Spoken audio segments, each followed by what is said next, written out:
Welcome to Eco 363, a course on financial economics. So, what is financial economics? Financial economics is the study of financial markets and how they help individuals to engage in what we call intertemporal exchanges, that is, exchanges happening over a period of time.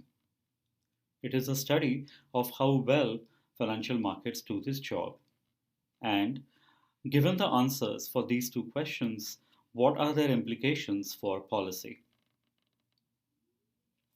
The second question that we might want to ask is why study financial economics? Financial economics could be important from both individual point of view as well as from a macroeconomic point of view. For example, if you are a student of investments, then you could think of answering the question of what is an optimal investment for an individual.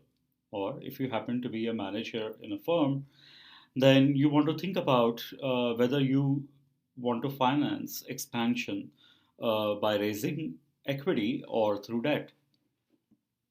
However, we will focus more on the macroeconomic aspects of financial economics.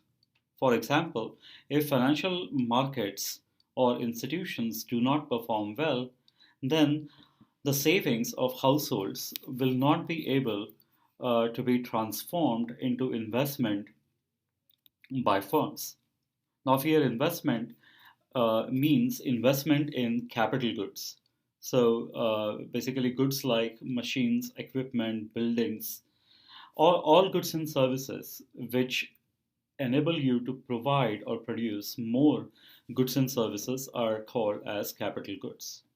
So, what are the implications of financial markets not functioning well or functioning well in consumers being able to allocate resources efficiently, and hence the effect of that on production of capital goods? Because ultimately, if you look through this circular flow diagram, it is clear that capital goods or investment, which is addition to capital goods, can happen only through savings. And savings can be transformed into investments only if financial institutions or markets work well. Now, why are we interested in production of capital goods? Because production of capital goods affects production of all the goods and services available in future, which also means that whatever shock to the economic environment of consumer would affect his or her savings. And if the shock is aggregate enough, then it would affect the overall availability of savings for the financial institutions to be able to loan them to the firms. As economic agents, individuals face three fundamental trade offs. And understanding these trade offs is the basis of understanding what role the financial markets and institutions play in the economy. For example, individuals allocate resources among alternative users to maximize their life satisfaction. As we all know, resources are scarce and all the resources have multiple uses. Given that we have unlimited wants, it basically implies that we will have to somehow rank or prioritize uh, our wants, and given the resources, try to do as best as we can. That's what we mean by maximizing life satisfaction or lifetime satisfaction. So, what are the trade offs that they face?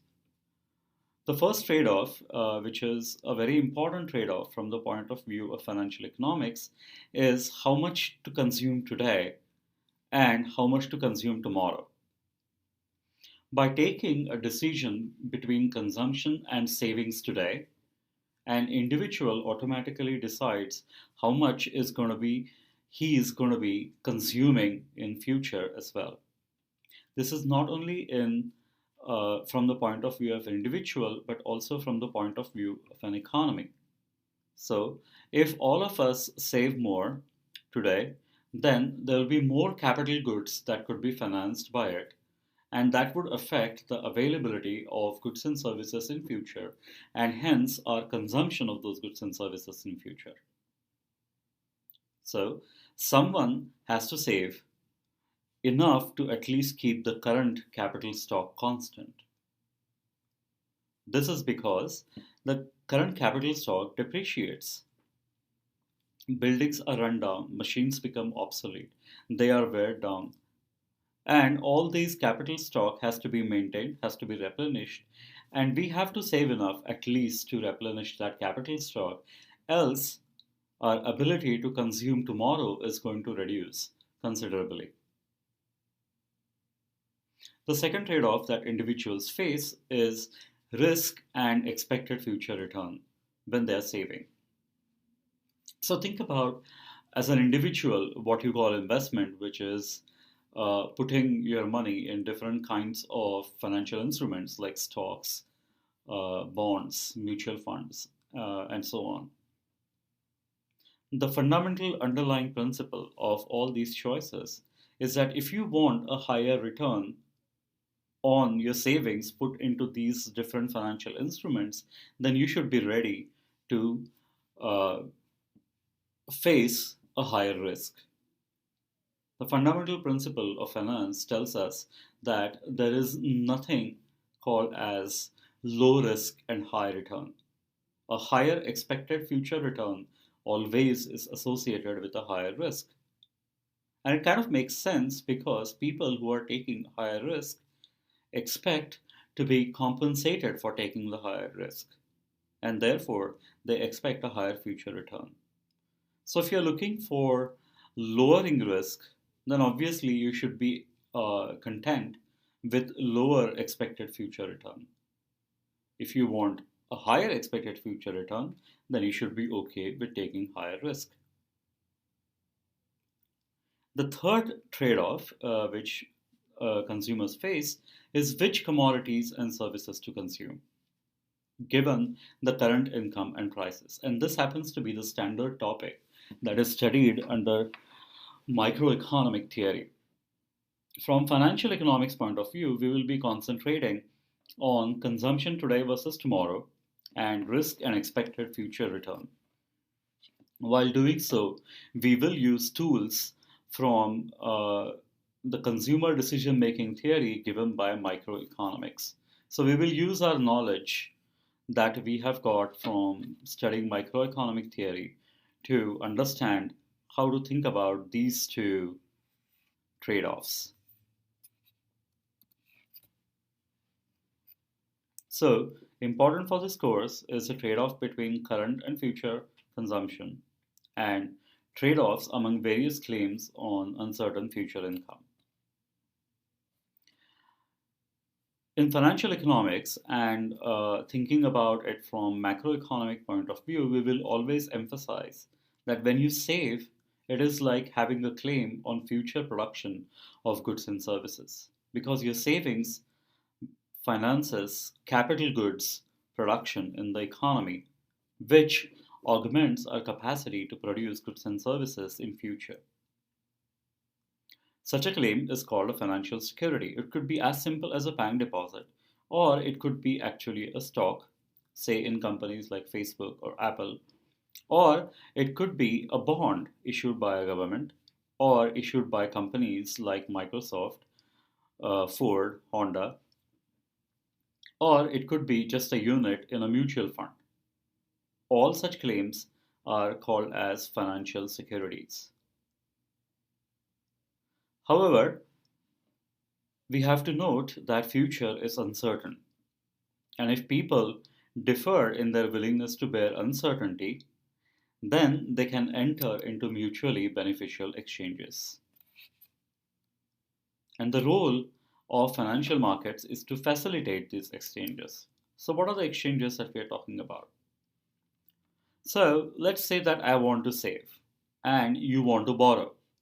So, we have an opportunity of a mutually beneficial exchange. I save, which means I reduce my current consumption, and you borrow, which means you increase your current consumption. But while by doing so, you allow me to increase my future consumption by the amount of interest I will earn uh, on the loan that I give to you.